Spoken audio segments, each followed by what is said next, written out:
approximately 800 to 1,000 Korean women came as a picture brides.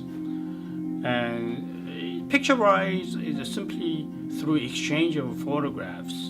The groom and brides decided to get married.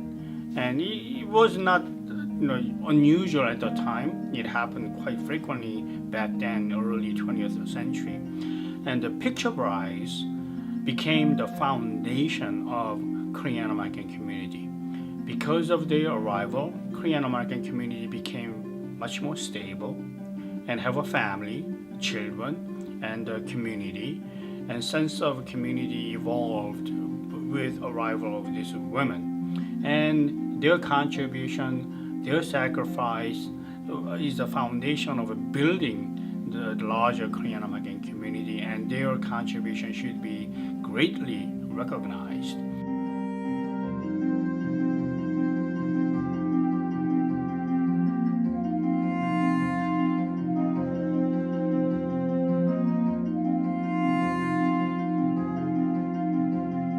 Korean American history is rich and complex and reaches as far back as the late 1800s. The signing of the Treaty of Amity, Commerce, and Navigation in 1882 opened the doors for Koreans to come to America. Diplomatic relations between Korea and U.S. started in 1883 when delegation from Korea, including Min Young-ik, Hong Young-sik, Seo Kwang-bom, arrived in San Francisco. They were en route to go to Washington, D.C. to sign a treaty.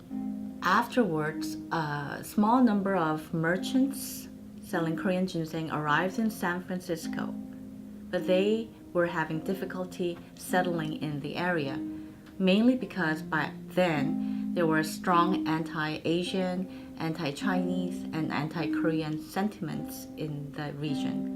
But their number were very small. The official beginning of Korean immigration to the United States started on January 13, 1903, with arrival of 102 Korean immigrants in Honolulu to work as sugar plantation laborers. By 1905, there were 7,226 of them who had come to the Hawaiian Islands to work on sugar plantations. It was the Hawaiian Sugar Plantation Association who had brought them over to Hawaii. And the reason for that was so that they could help break up any unionizing of the other minorities that were already there, which included the Japanese, the Chinese, and other individuals. The Korean American community lived a very difficult life while they were on the plantations. They worked from dawn to dusk. There was a Luna who overwatched them or overlooked their labor on the field, and they were very, very difficult to work with. If they, for a minute, stood up, the Luna would whip them or yell at them or tell them, you gotta keep working. Dosan An Chang-ho, famed Korean patriot and leader, emigrated to the United States before official Korean immigration to America began. My mother and father came over here in 1902. They were the first couple to come to the U.S. from Korea. Mother was the second woman to come to the U.S. And they came as students. Dosan and his wife Helen had 5 children: Philip, Philson, Susan, Sora, and Ralph. Dosan lived and worked in the United States for years before being deported in 1926. Helen and her 5 children, however, continued to live in the United States. They later took up residence in Los Angeles, where the An family house still stands. By 1905, the disillusioned Koreans in Hawaii decided to go to the U.S. mainland. The bustling city of San Francisco served as the port of entry. Meanwhile, Dosan had already begun setting up Korean organizations to help his community. In 1902, Dosan An Chang-ho arrived in San Francisco, saw that the Korean merchants were fighting each other and a lot of conflict. So in 1903, he established a friendship association. Based on that, that further became the 국립협회 that got established in 1905, primarily with the residents in Riverside, with the headquarters in San Francisco. And the primary function of that 공립협회 was to secure employment for the newly arriving immigrants from Korea. At the time, Riverside was one of the richest cities in the U.S. A thriving citrus industry attracted Koreans and other minorities to the area. Dosan, who had established a Korean labor bureau in Riverside in 1905, helped make it easier for his community to get jobs. In that same year, he established the first organized Korean American settlement. It was known as Pachapa Camp, or Dosan's Republic. We've got to do something. We've got to let the Korean people know that they have to have independence. They can't succumb to this annexation. So they raised money here in Pachapa, in the Riverside campus, and in San Francisco, sent our father back to Korea. And our father went back from 1907, starting in 1907, to help other Korean Americans from the pioneer community spread the word about people's sovereignty, independence, the importance of a nation. And so they developed institutions, they developed commercial activities based on the idea of the new Western world. The Pachapa camp was very unique in the sense other Korean community were primarily young single men, whereas the Pachapa camp consists of family members, not only men, women, and children. Therefore, during the peak season, the number could be as high as 300. Therefore, Pachapa camp not only had provided employment services, it has a community, Korea town, which means they had a Korean mission, which affiliated with Calvary Presbyterian Church of Riverside, church services. They had a wedding ceremony, birthday parties, and discussion groups, and also Korean schools, which provided very important Korean national education to young children. Dosan on Chang-ho, as seen at the left, was famous for his role in the Korean independence movement, acting as the Minister of Labor of the Korean provincial government in exile.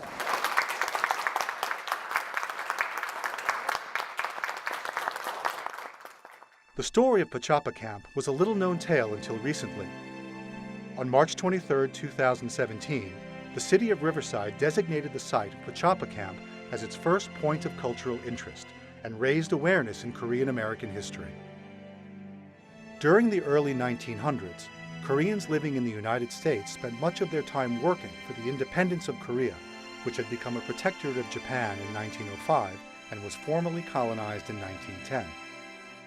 An Chang-ho, Syngman Ri, and other Korean independence activists worked to liberate Korea. Korean women at Pachapa Camp played very important and active roles in the Korean independence movement as well. But the Korean American women specifically at Pachapa Camp, they were extraordinary in the fact that after Pachapa Camp started to dwindle and the men started to look for work elsewhere, they continued to put their efforts into the independence movement. They would hold meetings, they would raise money, they would do all these things that were supposed to be the job of the men. But because the men were looking for work elsewhere, trying to find jobs, the women picked up that role as well, which is an extraordinary feat because they were raising their children, they were fixing things at the camp, they were cooking, cleaning, doing everything, and working as well. In July 1914, World War I broke out.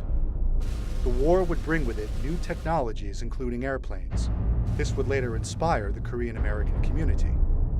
By the 1920s, Korean American activities for the Korean independence movement were in full swing. In fact, Korean Americans who had moved to Willows in Northern California decided to start their own aviation school. Kim Jong-nim, who was known as a rice king, became a millionaire by growing rice, and when the rice price skyrocketed during World War I, he became very rich. He decided to finance Korean aviation school at Willows, and he met No Beng-min, who was appointed as a defense minister of Korean Provisional Government in Shanghai. So these two men, which is considered as a great encounter, and they talked about establishing aviation school, and they regarded as a cadet those who enrolled at the aviation school, not simply a civilian aviation school, but many who decided to volunteer consider themselves as a cadet member fighting for national independence. So sometime around between March 1st and March 15, 1920, the school opened at Willows, and the school enrolled initially about 23 cadets, and later on others joined and began to grow. However, Kim Jong-nim's rice farm was flooded in early October 1920. And although he tried to recover, his farm never was able to reopen, and without his financial support, he contributed more than $50,000. That's a huge amount of money at the time. And with the money, they were able to lease the land and hire instructor, buy aircraft, and provide room and board for all the cadet members. So this Willows Korean Aviation School, historically very important not only for Korean American history, but also Korean Air Force in Korea consider it as a beginning of Korean Air Force. By the 1930s, major Korean American activities like the founding of the pilot school slowed and shifted toward politics. They were primarily focusing on lobbying activities based in Washington, D.C. The majority of Korean immigrants participated in fundraising efforts. Seungman Lee, Dosan An Chang-ho, and other Korean American organizations focused on lobbying major superpowers and gaining the independence of Korea.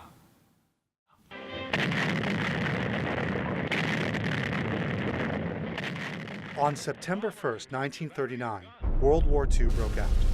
The United States remained outside of the conflict until after the bombing of Pearl Harbor on December 7, 1941. Korean Americans enlisted in the U.S. Navy, Army, and Air Force. John Park enlisted in the Army and was killed during the Normandy landing. Fred O. enlisted in the Air Force and flew more than 100 times during World War II. 3 of Do-san's children also enlisted in the U.S. military. Philip An, Do-san's oldest son, enlisted in the U.S. Army. Susan An, Do-san's eldest daughter, enlisted in the Navy and became the first Asian American woman gunnery officer. Do-san's youngest son, Ralph, also enlisted and served in the U.S. Navy with his older sister.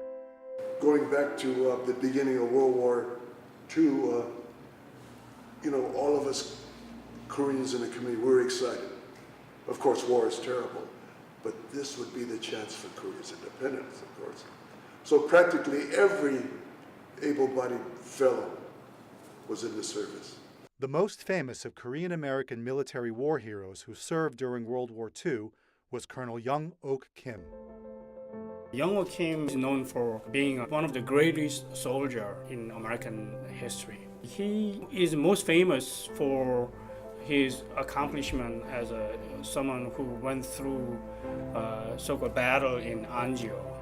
There was a no man's land between the German defense line and the Allied forces trying to launch major attack. And anything moves, either Germans and the Allied forces will shoot at each other. So they were afraid to launch an attack.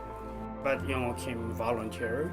He crossed into the landmines and captured 2 German prisoners of the war and brought them back to the Allied forces. And based on their interrogation answers, Allied forces were able to launch an attack and liberated Rome.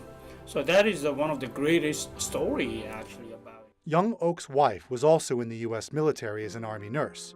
They were the first Korean-American couple to serve as Allied officers against Nazi Germany during World War II. We got married while I was a private or corporal in the armed forces. I hardly ever saw my wife. And even after I got commission and all that. Hardly saw her. She was a nurse, and shortly after I went overseas, she volunteered for the nursing corps, was accepted by the U.S. Army. Did you join the Army to become an Army nurse? You did back in... Yes. What year was that?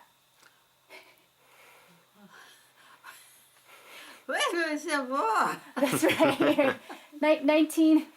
So during the outbreak of the war, Yeah. World War II. Okay. World War II ended in 1945 with the surrender of Germany and Japan. After 35 years of occupation, Korea was finally free from Japanese rule. In June 1950, just 5 years after the end of World War II, the Korean War broke out. The Korean Peninsula is the only place that is surrounded by four major superpowers who always wanted some of Korea. During the early 1940s, there was no exception. China wanted a piece of the pie, Russia wanted some action, Japan already had colonized Korea, and the United States was trying to use the Korean Peninsula as the last line to check the spread of communism. Recently, the Army authorized another battle star for the Korean War.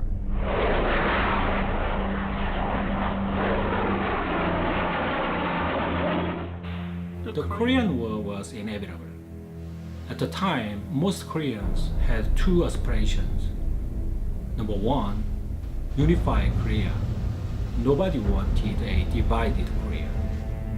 Number two, they wanted to purge pro-Japanese collaborators, which in South Korea, they failed to do so. But in North Korea, with communist ideologies, they purged pro-Japanese collaborators. So both sides were racing towards a collision course. There were a lot of clashes along the 38th parallel before the outbreak of the Korean War. South Korean and North Korean troops were firing at each other. It was like almost like a daily routine until finally North Korea, they decided to attack South Korea in June 1950. The Korean War had tremendous casualties on both sides, and it was a true tragedy. The Korean War halted with an armistice agreement on July 27, 1953, putting a ceasefire on the violence and death.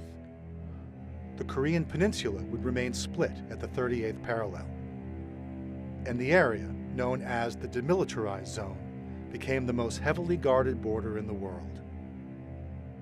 Today, North and South Korea are technically still at war. A peace treaty was never signed. Korea is the only country still divided against its own will. Another amazing Korean American who served his country with honor was Dr. Sammy Lee. Born in Fresno, California, Dr. Lee was an Olympic diver. While earning his medical degree at USC, he trained and competed in diving, winning gold at the 1948 and 1952 Olympic Games. The men's high dive finds the great Sammy Lee, U.S. Army Major, defending his title won in 1948. During the 1932 Olympics in Los Angeles, I was at the public pool in Rio Seco, and a black American fellow, Hart Crum, he was coaching me in diving, and I did my first somersault, and I told my dad, "Papa, someday I want to be an Olympic diving champion." He said, "Son, I'll back you 100% if you promise me you'll become a doctor of medicine too." So I promised him that I would be a doctor of medicine. So you kept both promises. Yeah. Good, good. Registering the highest total awarded to any single dive in the competition. And Sammy Lee, whose parents were born in Korea, becomes the first two-time winner in Olympic diving history. Sammy gets a kiss from fellow American Pat McCormick. Then joins his wife, who had confidently set sail for Helsinki even before Sammy had technically qualified in the American Olympic trials. Sammy Lee of Los Angeles, Occidental College, and the U.S. Army Medical Corps is more than a medal winner for the United States. He is a living testament before the peoples of the world to equality of opportunity in America. Dr. Lee's life and accomplishments include receiving the Amateur Athletic Union's James E. Sullivan Award and coaching Olympic divers Bob Webster and Greg Louganis. Dr. Lee practiced medicine until the 1970s. He was also lifelong friends with Colonel Young Ok Kim. After the Korean War, Korean Americans faded from the limelight. However, in 1962, Alfred H. Song became the first Asian American to serve on the California State Assembly. Alfred Song was a second generation Korean American, and he was born in Hawaii. However, a family relocated to California, Southern California, and later on he was elected as a state legislature, and later on became the first Asian American elected officer in California, and later on state senator. So, we are proud to honor him as the first Asian American elected officials in California. Song paved the way for the future of Asian and Korean Americans. In fact, the Korean American population would increase dramatically from 1960 to 2000. If you trace the source, who started this chain migration, it could be as high as 40% of all Korean immigrants who came after 1970s. It was started by Korean women who married American servicemen. These GI brides were pretty much the main reason or main ability that Koreans could come to the United States, because they would sponsor their brothers, their sisters, their mothers, their cousins, family members basically to come to the United States, because in 1965 the Immigration Act was passed, and that allowed family members to sponsor their other family members in Korea and other nations and whatnot to come to the United States. And so GI brides who had come to the United States after the Korean War were the reason that other Korean immigrants were able to come to the United States. The Korean immigrant community struggled to adjust during the late 1960s to 1980s because of discrimination and racism. At the same time, the Jewish American business owners left inner cities because of the race riots of the 1960s, like the Watts Uprising. The exodus of Jewish American shop owners provided an opening for Korean Americans who purchased those inner city stores. Yeah, Korean immigrants who came during 1970s and 1980s were known as new urban immigrants.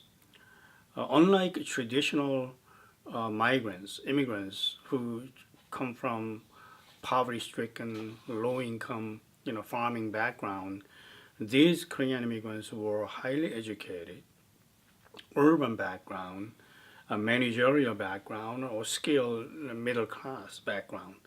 And therefore, when you talk about the readiness in terms of their skill transfer, they're not only educated, urban, middle-class background, so they were willing to work hard, and they thought they could achieve American dreams very quickly.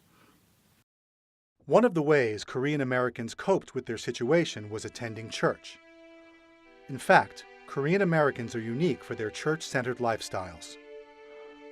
Almost 70% of the Korean American population attends church, even to this day. When Korean immigrants arrived in the United States, they were unaware of the civil rights movement, the race riots of the 1960s, or the racial history of their new home. Korean Americans struggled to adjust because of racism, language barriers, and cultural differences. An example of a Korean American who struggled to survive was Chol-Soo Lee, who was wrongly imprisoned for a murder he didn't commit in 1973. And he's perhaps most famous for Chol-Soo Lee case. Chol-Soo Lee was the Korean American immigrant youth who got into trouble and accused of murdering Chinatown gang member. And he was convicted and later on sentenced to death sentence because of his investigative journalism report. Cho Soo-lee was later released. So when I think of Cho Soo-lee, I think of so many children of immigrants from south of border and from China, Vietnam, Hmong. Do you know that almost killing each other in American killing fields, it's an American rite of passage. And those of you who are lucky enough to be here, you are luckiest of many. Because always it is only 10% of the children of immigrants go to universities. And so many of them die before they even meet their girlfriend. I met them, so many of them in my class. That's with all this hypocrisy. Korean immigrant merchants continued to struggle in the 1970s. By this period, they had become the middleman minority. This meant that they served as the buffer between the dominant white and subordinate black populations. The anger and frustrations of the African American community was directed toward Korean merchants who represented economic disenfranchisement. Racial tensions increased, and boycotts and violence deepened the divide. K.W. Lee reported on this so-called Black Korean conflict, and in 1979 he published the Koreatown Weekly in an effort to give voice to his community and bridge the cultural gap. But the racial issues, coupled with police brutality and government neglect, worsened. By the 1980s, the Black Korean conflict would grab headlines. On March 3, 1991, the police beating of African-American Rodney King was caught on tape. This was one of the first times an incident like this would be filmed. Media played the footage over and over again. The enraged African-American community demanded justice. The 4 officers involved in the beating would be sent to trial. 13 days later, March 16, 1991, Korean store owner Sun Ja-do shot and killed 16-year-old African-American girl known as Latasha Hollins. And this incident was also captured by security camera. And media got hold of this tape, and they only showed the last moment when she was pulling trigger and Hollins falling down without contextualizing it, without showing what occurred prior to. So these images of Rodney King beating and Latasha Hollins shooting became sensational in Los Angeles TV market. And between March 1991 and April 1992, when the riot broke out, TV stations in Los Angeles constantly, almost every day, showed those 2 images. The Korean American and African American communities attempted to form the Black Korean Alliance. But efforts to bring peace and calm between the 2 minorities would fail. In November 1991, Sun Ja-do was sentenced for the shooting of Latasha Hollins. Do received a fine, suspended jail time, and community service. This further outraged the African American community because justice had not been served. Just a few months later, on April 29, 1992, the 4 police officers involved in the Rodney King beating were found not guilty. The verdicts would spark the Los Angeles riots the same day. In one such scene, at the corner of Florence and Normandy in south central Los Angeles, would become symbolic of the riots. They don't represent the people no more.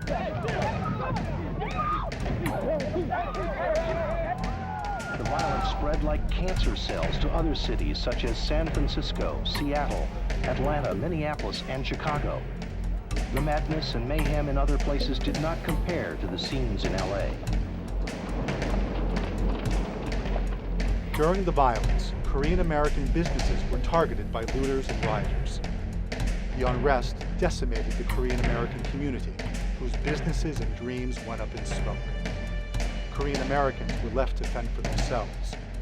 The Los Angeles Police Department abandoned Koreatown, and media would unfairly portray Korean Americans as gun-toting vigilantes during the riots. During the six-day incident, more than 50 people died. Rioters caused around $1 billion in damages. The Korean American community suffered disproportionately, incurring $400 million of the total losses.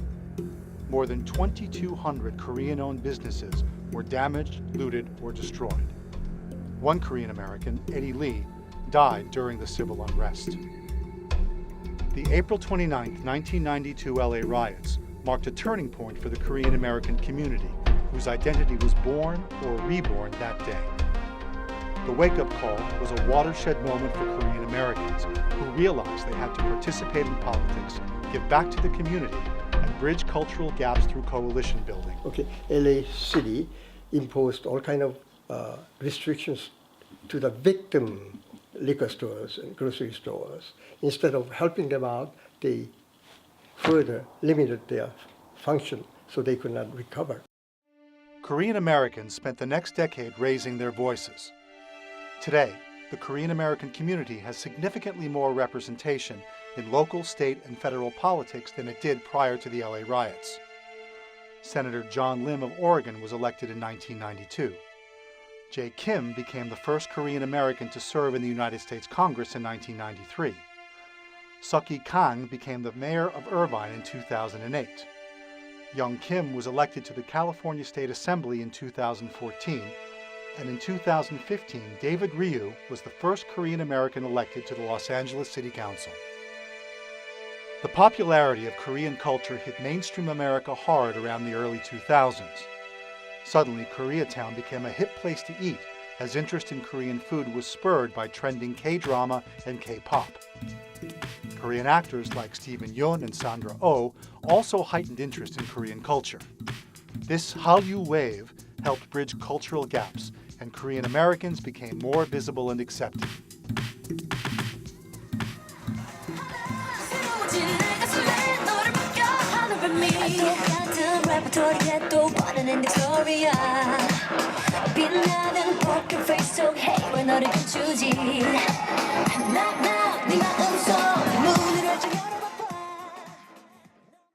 So far, the images of Korean Wave is relatively positive, and that actually inculcated the general U.S. population's interest in, I mean, not everybody, but to a large extent, their interest in Korean pop culture. I mean, they are now beginning to wonder, like, what K-pop is, even if they don't listen to any K-pop, right? They probably can think of Gangnam Style when they're asked whether they know any Korean music. Or maybe they would watch Korean films on Netflix or some other venues. So as their interest grows, and probably they are likely to gain some positive impression on Korea and Korean culture, which in turn would likely to exert some positive influence on their perception of Korean Americans, or at least they would trigger some interest in Korean Americans. They would finally recognize there are a sizable number of Korean Americans in this country, and they have a lot to contribute, so on and so forth. So I think it's very likely. Today, Korean Americans are better organized, working with other groups to connect and understand each other's communities. In 2010, a group of Korean American leaders formed the Council of Korean Americans. The CKA works to raise the voice and identity of Korean Americans on a national scale.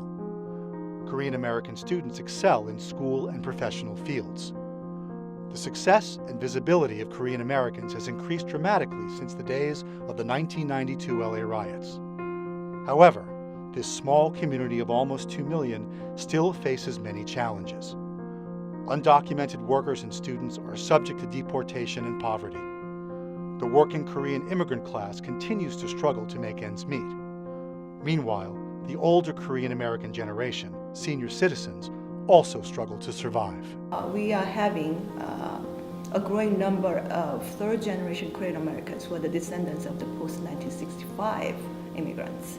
And we haven't really talked much about that generation. We have talked about 1.5 generation a lot and second generation to some extent, but we haven't really discussed much about the third generation Korean Americans. And obviously they have different sense of identity, different sense of affiliation with their roots and so forth. So I think it's time to begin to talk about them. You know, history is a source of your identity. If you do not know your own history, you really don't know who you are, and you are on a shaky ground. And the first step toward knowing who you are begins with understanding where you came from, where your parents came from, what they struggled with, and your roots.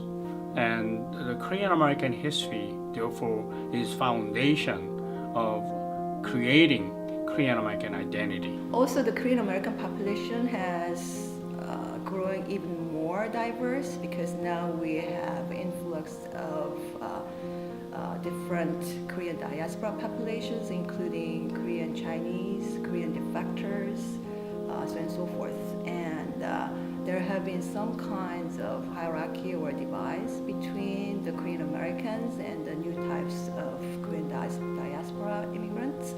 So we need to discuss that. And also we need to discuss how to embrace different groups of Korean Americans, not only the full-fledged, full-blooded Korean Americans, but the multiracial and multi-ethnic Korean Americans who are growing in number, as well as Korean adoptees, so and so forth. The future of Korean America depends on how we build our identity and community consciousness, understand our history, and how we communicate with our diverse fellow Americans.